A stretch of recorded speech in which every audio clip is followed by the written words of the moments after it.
Hey everybody out there, it's Alabama Deep. I'm coming back at you.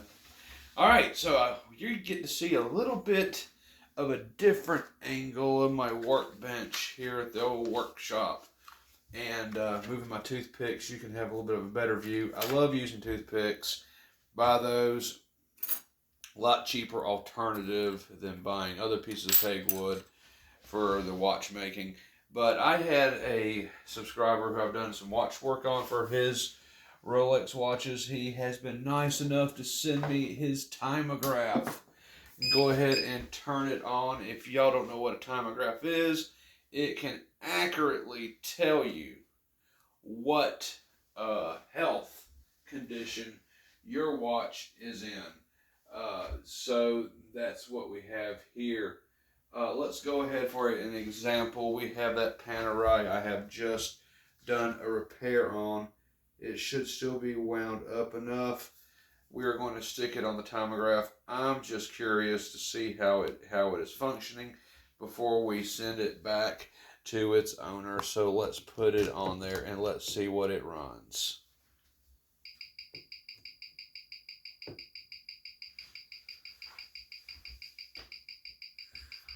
So we do have it on there. Let's bring it in and zoom in a little bit. Let's see.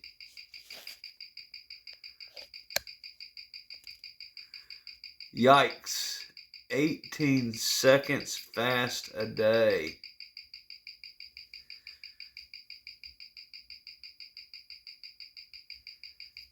Don't know if I like that too much.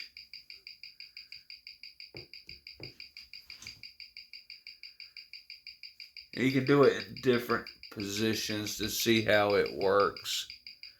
So let's turn it upside down, sideways. And oh, it's changed to 22 seconds. Turn it completely upside down. Plus 9 seconds a day. So without a doubt, this watch could use just a little bit of a tweak.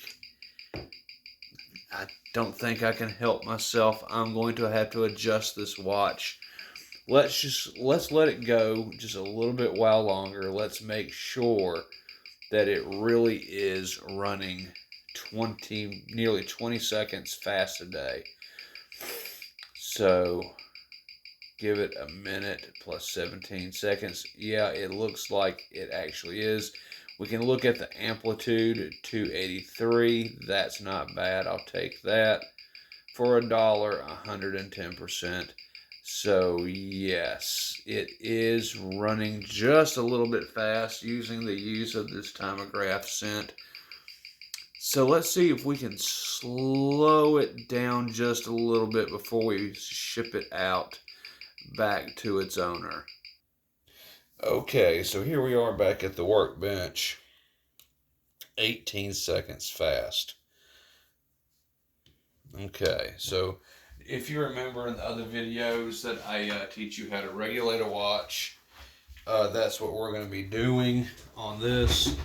It is running just a little bit fast. 18 seconds. For me, that's a no-go. Now, this wasn't supposed to be a servicing watch video, just a repair.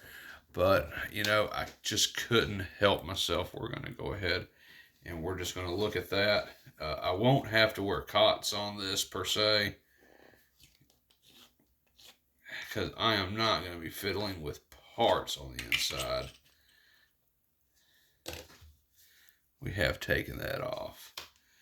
All right, so I am looking now, and I have my toothpick. I am taking a look at this on where I need to adjust. So, for those who don't know, you can look at the sides of the watch, and it will tell you plus or minus on each side.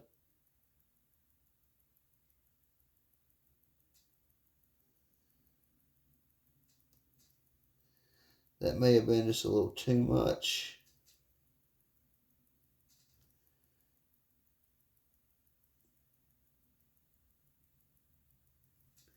We're going to try that. Now, it doesn't seem like that's much, does it? But I assure you it is. So let's make sure that I do have this on correctly. We're not going to tighten it down until we're 100% ready. Okay, so here we are. We're going to go ahead and we're going to put his watch back on the timograph. And let's see what it is actually running.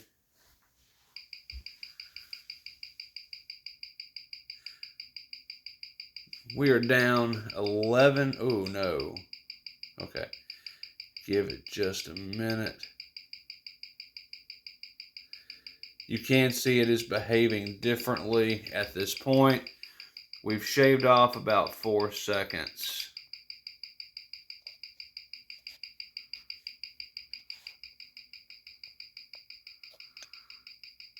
Minus 14. So doing pretty well. I think we need to adjust it just a little bit more. Okay, let's take it off the timograph and let's bring it back over to my toothpick.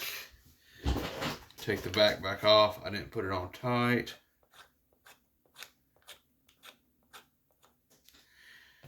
Because I knew we would need to adjust more.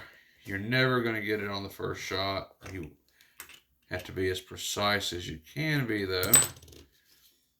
So I'm going to come over here. We're going to bring it down just a little bit more. So you should see on your balance, you should see a minus and then a plus. If it's running fast, you want to slow it down. So you obviously want to turn it towards the negative. So we want to come over here. We want to push it a little bit more this way. All right, that's a fair bit more. This is a bigger movement. I know the smaller it is, the less you can move it for sure. But in this case, since it's bigger movement, let's go with a little bit of a bigger turn. Now, of course, that doesn't need to necessarily fit on 100% of the way because I know that we're probably going to have to adjust it more. So one more time, let's take it back over that timograph and let's see what it reads this time. Okay, and here we are. We're going to go ahead and put it back on the timograph. I want to see what it's reading now.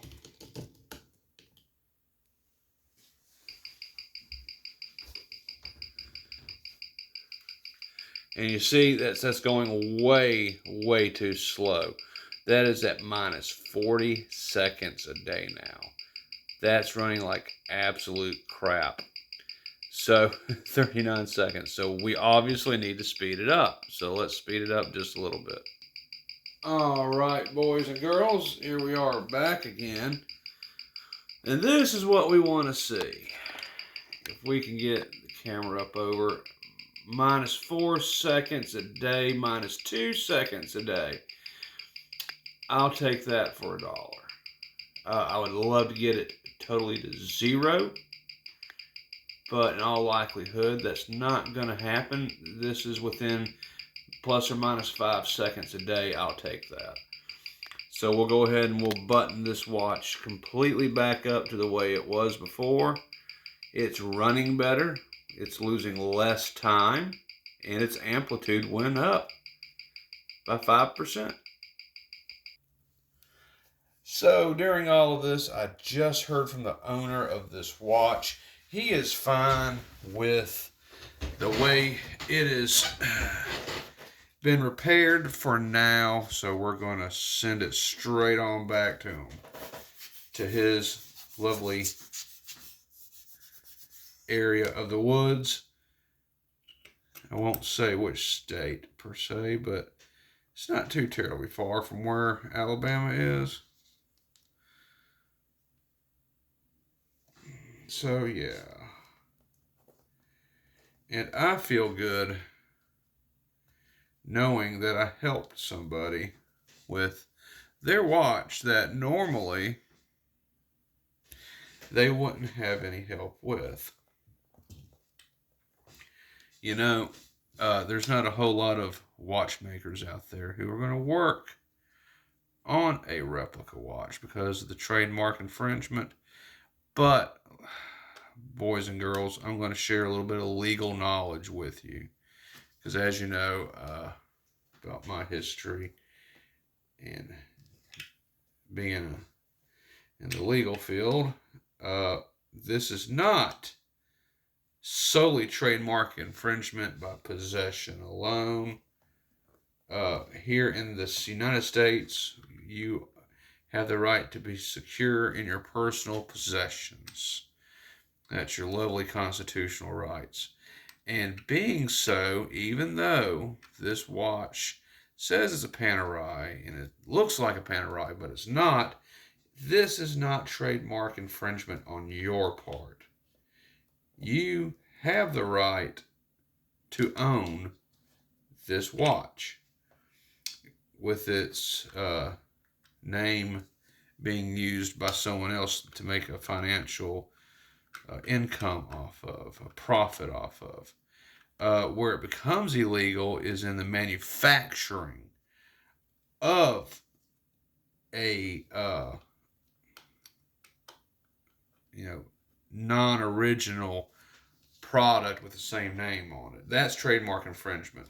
So the people in China committed trademark infringement by U.S. rules, but since they're not in the U.S., they can't be prosecuted. But you possessing something that they sell is not trademark infringement. You have the right to own this watch, regardless of whether it's authentic or not.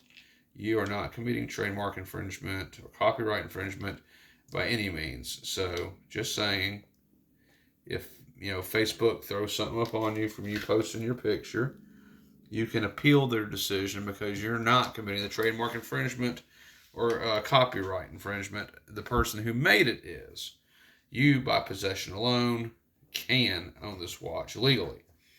Now, I know what some of y'all are going to say about Alabama Deep. I'm buying Rolex parts off of eBay, and I'm putting these watches together, and da-da-da-da-da. Well, let's think about that for a minute. Yes, I am. I am creating watches from eBay parts that I buy of different brands other than just Rolex, and I'm putting them together. Yes, I am indeed.